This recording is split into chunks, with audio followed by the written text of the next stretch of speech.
Ati nama akkamiidha? Akkamitti akkas gochuu dandeessa? Akkamitti ana mana hidhaa na galchuu barbaadda? Ana akkamitti kana gochuu dandeessa? Akkamitti kana yaadde? Akkamitti summii kan hunda nyaata isaa gubbaarratti naqxee hanga lubbuun isaa darbu isa taasista jechuudhaan baay'ee tokko gadditee fuula kee gubbaarra ati nama hin taane kaayyoon kee isa kana ture baga gammadde. Mee kanaan booda waan ati gootu nan ilaala. Ani garuu keessan ilaalu naatanis ati kanan barbaadu isa kanaadha. Kanaaf dhimma hin qabaatin. Kanan barbaadu du'uu isaati jechuudhaan itti dubbate. Yeroo kana keessatti baay'ee tokko kan nama gaddisiisudha. Hojjettuu mana isaa afaan qabattee afaan ofii ukkaamsistee illee baay'ee tokko gadditee gashee koo tokkicha koo si ajjeesanii hanga jettutti boo'a turte baay'ee tokko kan namatti dhaga'amudha. Yoo yaa akka fuunee jaalatamtoota kabajamtoota maatii chaanaalee siifan jalatti argamtan hunda keessaniif nagaa isinii haa baay'atu jechuun guyyaa darbe irraa xiqqoo ishee kana si yaadachiisuudha. Guyyaa darbe Abrahaamii ajjeesuudhaaf nyaata inni filatu gubbaarratti summiin akkuma naqamee ture. Yeroo san keessatti liyyuun summii san osoon ani lubbuudhaan jiruun gaashee koo ajjeesuu hin dandeessan jettee summii san kan daffate hangamooyyuu guyyaa har'aa immoo kutaa torbaffaa qabannee hanga dhuma viidiyoo keenyatti akka nu waliin taatan si waliin beeksisna.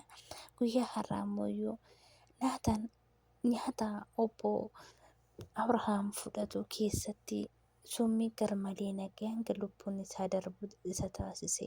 Yaa ta'u malee kan inni yaadne inni hin taane haati manaa isaa summicha san waan baay'atee itti fagaateef jala baastee daffatee jirti. Yeroo kana keessatti liyyuun wanta isaan haasa'an hunda dhaggeeffachaa jirti. Osoo obboleetti haadha manaa Abrahaamiin ati kan barbaaddu hundayyuu siif taasiseera. Amma koo si gammachuu si qaba. Maal barbaadda? Ati kan barbaaddu du'a isaati miti. Kanaafiyyuu maal taate har'a amma koo waan ati barbaaddu siif kenneera jechuudhaan naataan itti dubbata. Isheenis ani kana keessa ani homayyuu hin beeku waan gooteetu situu beeka waan ta'eef ati itti yaadi jettee deemti. Liyyoonis haasa'a isaanii hunda isaanii waan dhaggeeffattee dadhabdeef gara otoo Abrahaam itti deemti.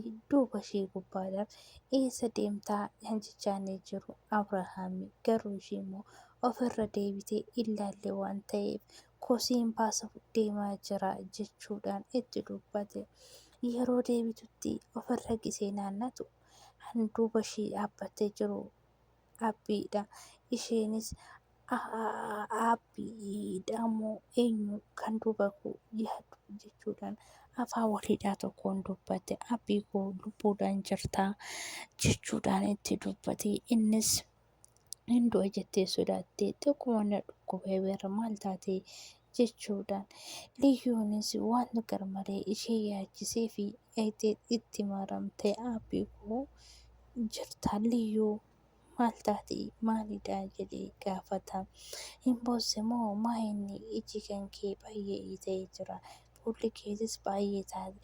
Liyyoonis maraachaan jira ta'ee weeraraan jira ta'ee garuu naaf galuu hin dandeenye. Garuu moo nagaa ta'uu keetiifitti baay'ee tokkoon gammade jechuudha. Liyyoonis garaa ishee keessatti ishee hin oone jechuudha. Akkamii naaf hin galle saayinichoo maaliif duwwaa ta'e jechuudhaan itti dubbate. Abbii koo mee kootu gara olii deemna waan tokko sitti himuu barbaade maaloo baddaa baanee yeroo kanatti haati manaa Abrahaam duuba dhuftee maaliin itti himuu barbaadde moo jechuudhaan hin gaafatte.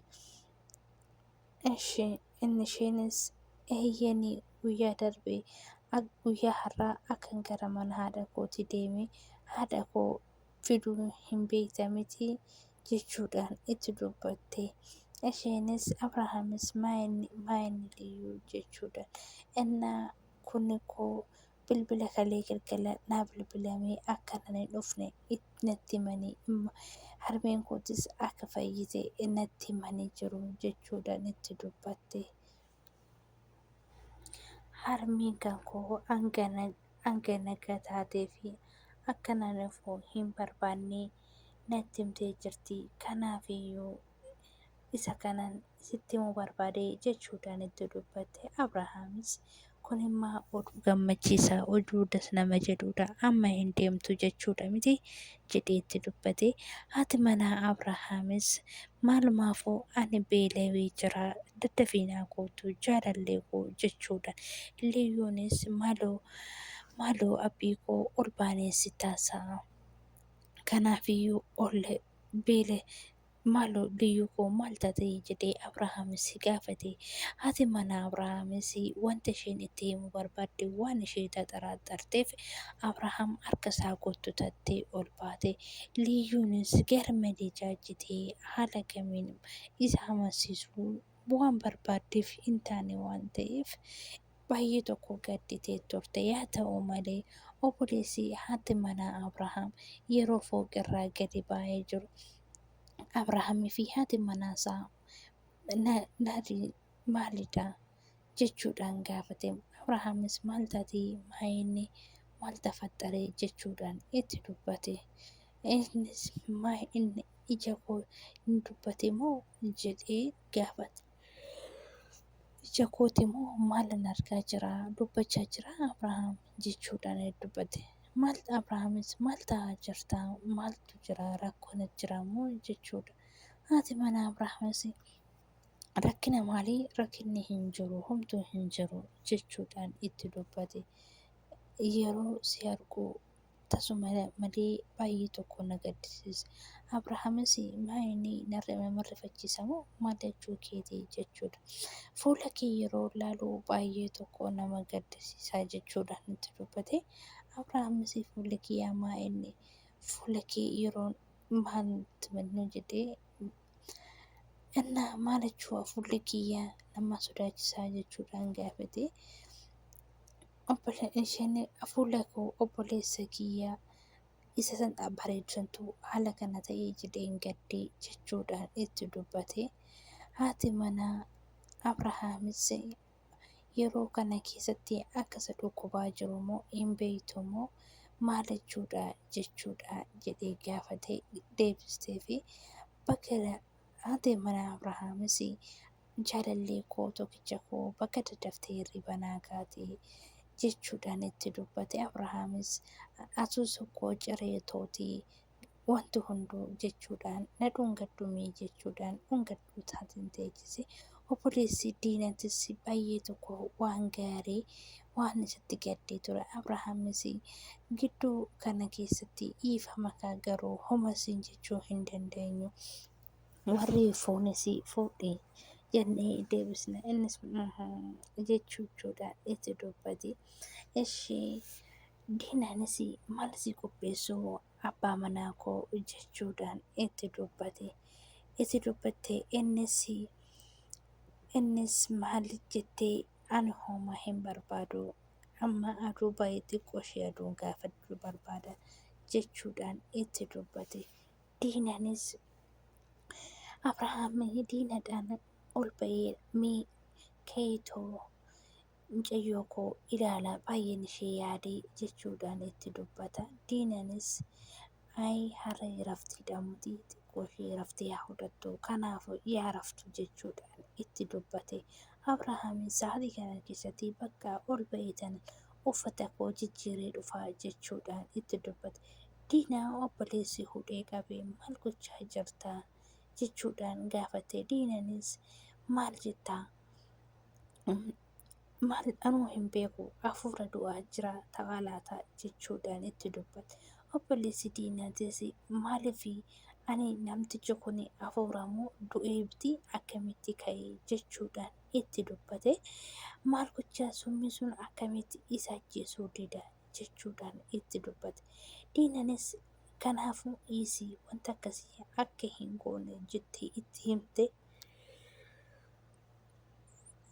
akkamitti akka ta'es itti himte. Diina koo baay'ee natti ulfaatee jira waan jedheefi diinanis osoo nyaatiin akkamitti qoricha akka fudhatu hunda itti himte.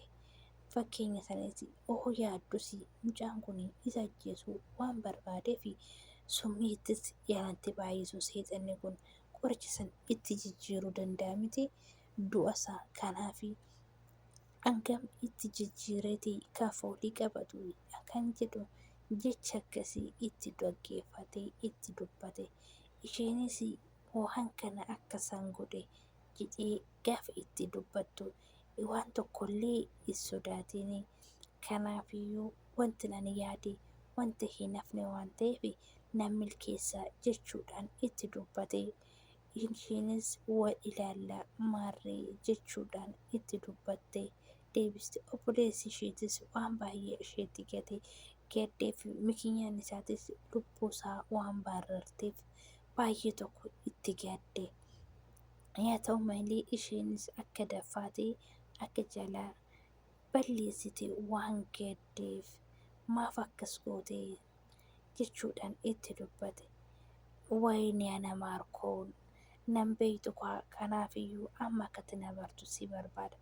Kana gootee ana mana hidhaatti na balleessuu barbaaddeeti. Tasumallee jecha kootirraa darbuu hin dandeessu jechuudhaan itti himte.